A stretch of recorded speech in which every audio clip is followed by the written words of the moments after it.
Welcome to the Do Nothing Project. Can everybody hear me okay? I am your host, Jeff Warren, and with me here is like my friends Fred and Andrew, who are moderating, and then many other friends who are apparently meditating. We're about to. Melissa, Chris, Ruth, Cashew. What's up, Make? Brooke, Paul, Holly, Roberta, Mimi and Abe. What's up, David, Siobhan, Kay, Archie Traveler, Sarah, Susan, Bing. Nice to see your name. Hey, Patrick. All right, so yes, totally. I feel accountable as well. Sheila's startup makes me meditate. This is gonna be an interesting one. So, where am I right now? I am next to a fire, which is incredibly warm. So I'm feeling drowsy. Also drowsy because I had a couple ciders at this cidery, which was so great. Sarah and I are. This is crazy. We just figured this out. Sarah's here with me. This is our first night, just the two of us without the kids, in 5.5 years. Since our first son was born. We never made it out with him in the first 1.5 years. And then once the second one was born, we figured out how to get him to stay with my parents once in a while, but not the second one. So we are on our first date night. We've gone out for dinner or whatever, but actually having a night, we're in the woods. We got an Airbnb about an hour out of Toronto. I know, Chris, it's because it came, I'm actually could use the meditation, but it came at this time. So we had a great afternoon. We went for a hike in the forest. It's still kind of post-winter, pre-spring here in that middle gap, but it was beautiful sunny day. And then we were hungry. We found this, there was a cider place close by. And so we got a flight of ciders. So there's that. And then ate this delicious meal. And now we're reading our books and hanging out. And we're going to meditate with you all. So I'm feeling really good about that. And probably might just fall asleep during this meditation, but it's because I need the rest. So hello, everyone who's joining us. This is the Do Nothing Project. This is usually some version of how it goes. Some real life update, and then a highly minimal update, and then a practice. So I am relaxed. Thank you for noticing, Siobhan. And it's just good. Normally during this time, I'm last Do Nothing Project, I was not there for most of it because I had to deal with one of my kids. So there's just always rolling crises at night. So this is really nice. I'm looking forward to having a good sleep. So I don't have my earphone thing, so hopefully my voice is loud enough. So I thought I'd guide you in a short 25-minute sit and guide myself. If you've never been to the Do Nothing Project before, it's sort of about really unplugging and figuring out how you can just really let yourself be the actual human you are in the actual body you are without needing to upgrade your situation. And that's obvious what that means in a macro level in terms of distracting yourself or kind of putting around to create the perfect environment. We're kind of about trying to be okay with whatever the environment is, but it also means it internally, and the internal way we do that is more subtle. It's once we're finished fiddling with the external world, we're constantly thinking we need to make adjustments to our internal world, even when we don't know we're making those adjustments. So whether it's finding the right meditation object, the perfect inclination of mind, the getting an insight, those are even more obvious ones, and even more subtle things like not even knowing, am I existing the way I want to exist in this moment? Am I sort of a little bit performing who I am instead of just being who I am? like it's so subtle and weird when you get down into the what happens at those fine layers. And but there's a sense in which at ever finer layers we find a level in which we're not okay, in which we have to check out or furiously ruminate to fix something, or try to push something away or block something out or seize onto something. And so this is really the deep practice, the thousands and thousands of year old practice of, the practice of trying to be okay with exactly how things are and how we are. And it's a lifelong practice. And that's what we're going to do. And that sounds grandiose. Don't worry about it. Another way of saying we're just going to sit here and do nothing. So you can lie down, you can sit, you can be in formal meditation posture, you can have your hands, Zazen style like this, so you're keeping yourself awake. And if they like this, it means that you're drowsing. And if it's like this, it means you're too intense, so you do this. And this is like a classic Zen thing. Or maybe you got your hands on your knees, more of a Hindu style, or your hands, palms up, or whatever. Or maybe you're just flopping out on your floor. And of course, you could also be moving if that makes sense to you. Just doing the dishes, or maybe you're just standing looking out your window. But whatever is comfortable for you, whatever is available, whatever works with your body situation and mind situation. I'll ring this little bell. Hello to all the cats joining us. And we'll do 25 minutes.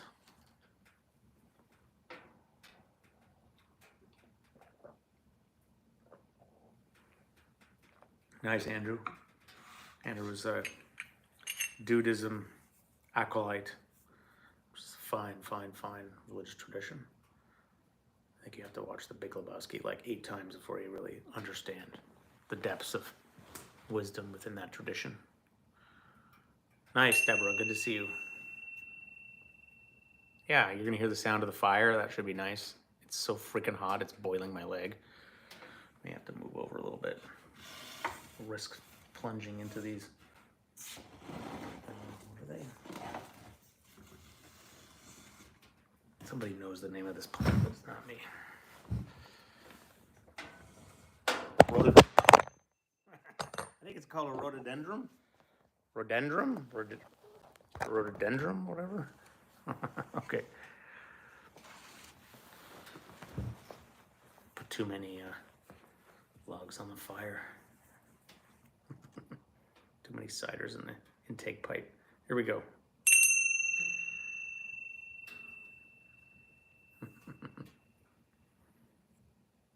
Nice, Chris. Did you Google that?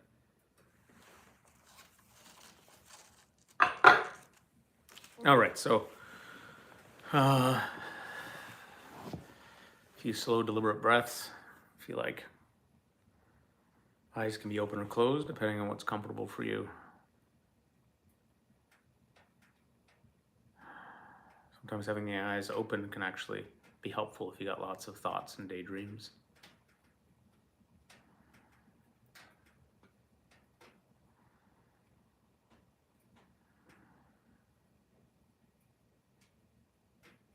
Dropping down into this, oh yeah, this remembering that you have a body. Have you felt your belly today? I mean, from the inside.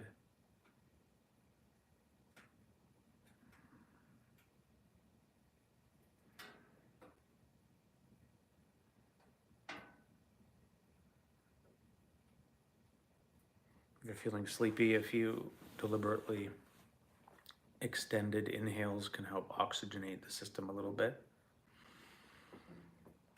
On the flip side, if you're feeling agitated or jumpy, that lengthening of the exhales.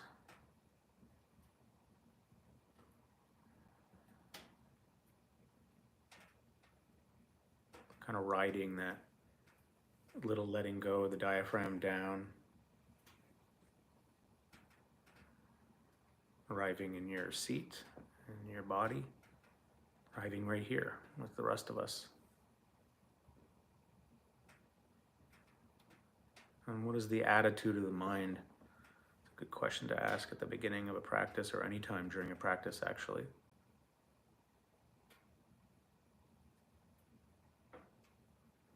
Is the attitude kind of busy? I got to get to this. I got to eat my vegetables. Is it urgent? Is it strict? You need things to be perfect.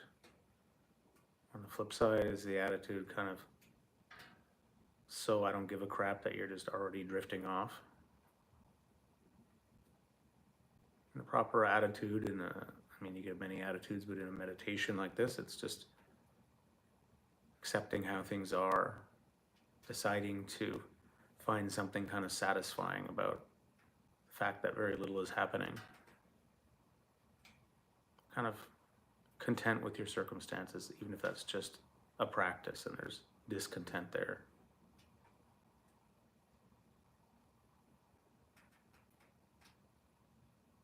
What might it be like to be content with your discontent?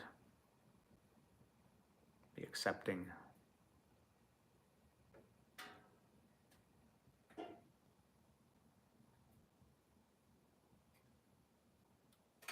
Letting all the sounds be there around you, the sound of my voice and the little pings from the fireplace coming through the speakers.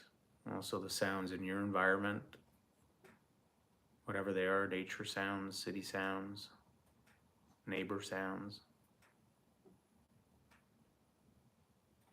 All part of the surround.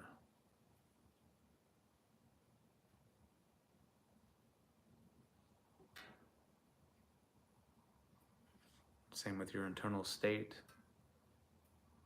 Whether you're speedy or slow, lots of thoughts or very few, sleepy or energized.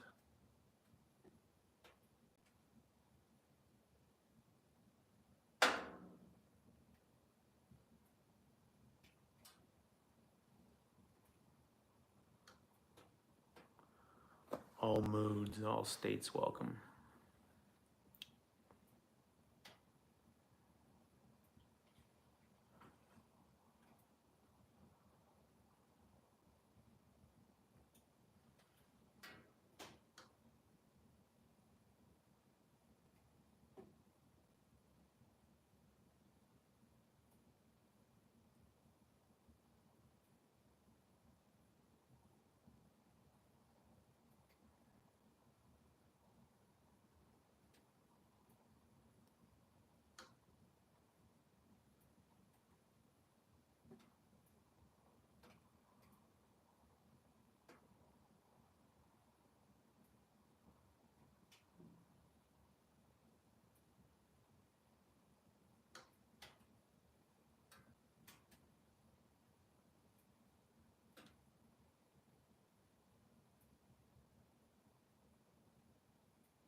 So from here, it's sort of user's choice. You can just sit and be, vaguely listening to the ambient sounds of the room, or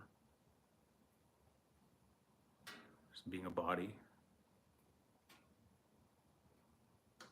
You can also zoom in to a particular strand of sound or sensation, home base,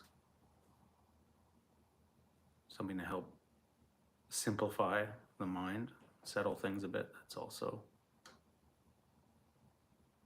a good way to go.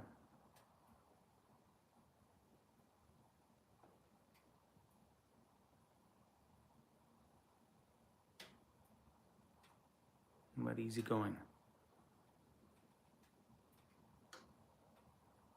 The practice of letting whatever's here be exactly enough.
when we sit here and do nothing, there's a kind of a gathering of skills that are happening or muscle groups. It's really interesting.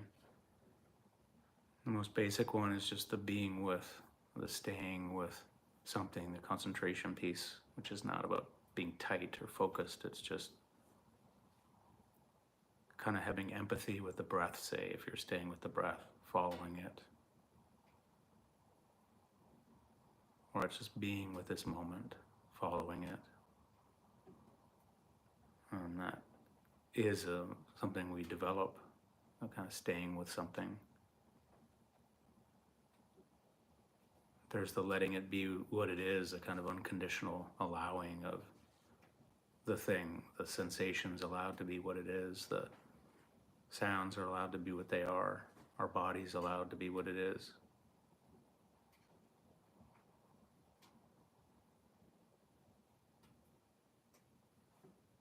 You can think of that as an unconditional, positive regard for our experience and equanimity.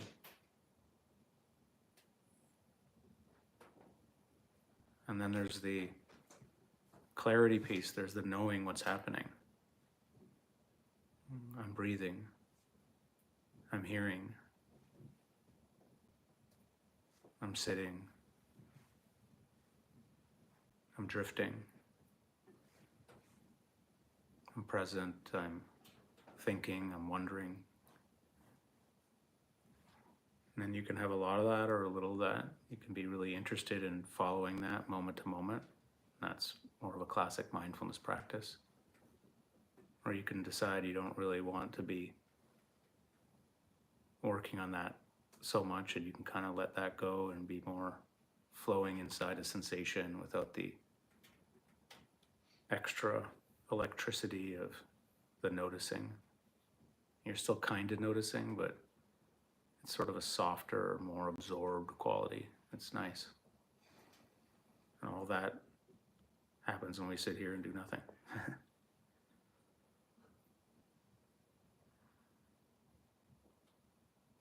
And, are present with it.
wanders, you notice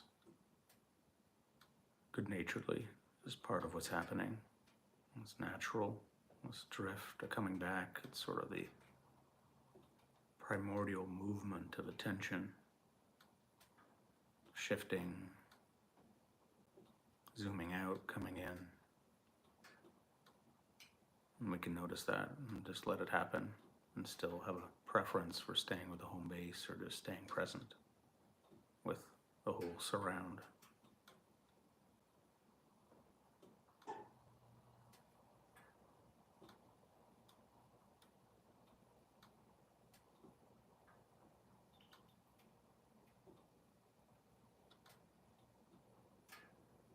And if you're enjoying being with one strand, you can kind of zoom into it. You can notice the softest part of a sound or a sensation, getting very still, noticing stillness, noticing silence, delicately moving into the more subtle spaces that can happen. And it doesn't have to.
Notice if towards the end there's any kind of dissatisfaction creeping in, or any way in which you're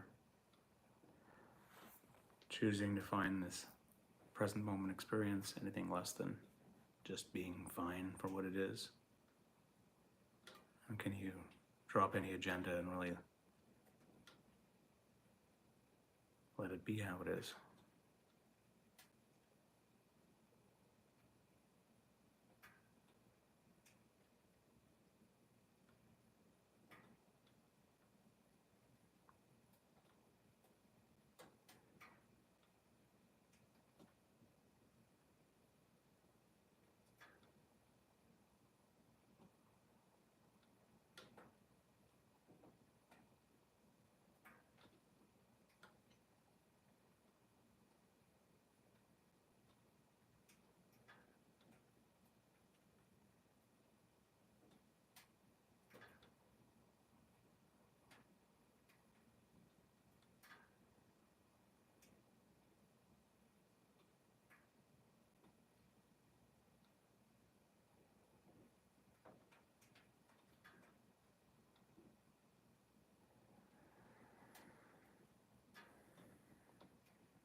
Okay, last couple minutes here.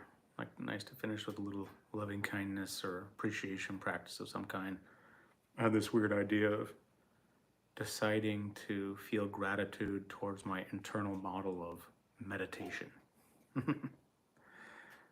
So, like, what kind of meditator do I want to be, or do I admire? What model? And for example, the Buddha. I'm going to just sit here and feel gratitude, thankfulness for the Buddha, because I happen to like him. I like especially the big fat laughing Buddha. So I'm just visualizing this character and saying thank you. But what is your, you know what I mean? What is the North Star for you? Or does that even make sense to ask? There may not be a specific, kind of contemplative role model or person that you idealize that way, but there may be a quality that you kind of admire, or that a quality that you want to connect more to, and you can thank that quality, if that makes sense. All these quote deities or whatever, they're archetypes, they're just other ways of connecting to that quality that we want to embody more of. So you can kind of make this last minute your own. What do you want to practice being grateful for when it comes to your practice and the direction it's steering you?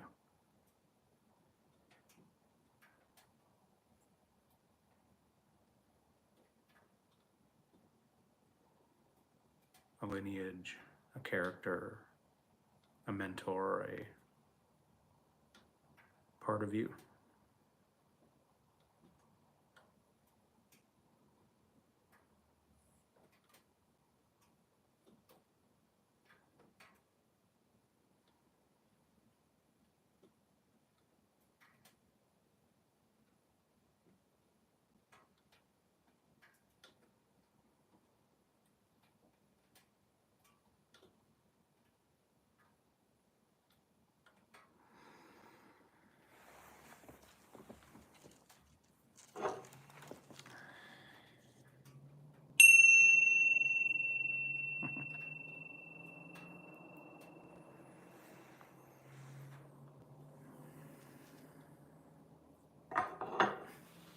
You're welcome, Susie.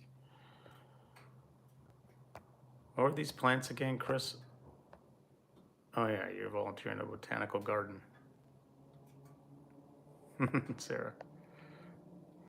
Ponytail palm and a Monstera, whatever this thing is. I thought this was a rhododendron. Rhododendron? You know, these weird looking leaves. Philodendron.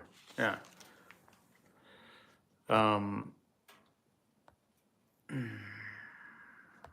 Thanks, friend. So what did you do? Anyone drop some gratitude for Siddhartha? Curious how people like to send some, gratitude to their, whatever you want to call it, their meditative inspiration. Maybe, Susan. That's cool. Hey, Holly. A bunch of retreats on the horizon, Holly, like tons. They're all coming up. First one with Tasha at Omega, a day-long one in Toronto, and then that's online and in person, and then a week-long one at Omega, and then doing one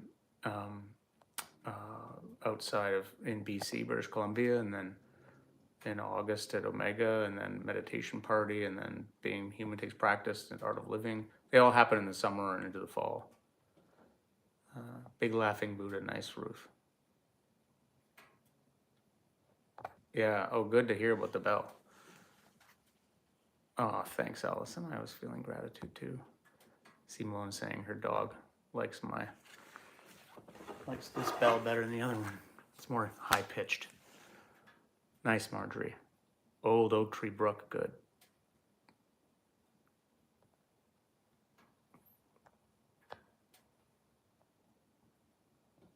Thanks, friends. Inner Buddha. Nice concept of equanimity. Me too. El Deuterino. Excellent, Andrew. Nice. The breath. There's my friend. Dogwoods. The blooming dogwoods. Nice, Chris. Split leaf philodendron. There it is. In BC, hollyhock. Hollyhock. I think that one's filled up though. Filled up pretty fast, but I might do more BC stuff next year. Stay tuned for that. Might be on the West Coast next year somewhere. Nice. Sent some gratitude, some granite to Joseph Goldstein. I'm sure he appreciated that. Probably landed like a rock on his lap. Hey, Patricia. Nice. Nice, Patricia. It's okay, Chris. Dude abides.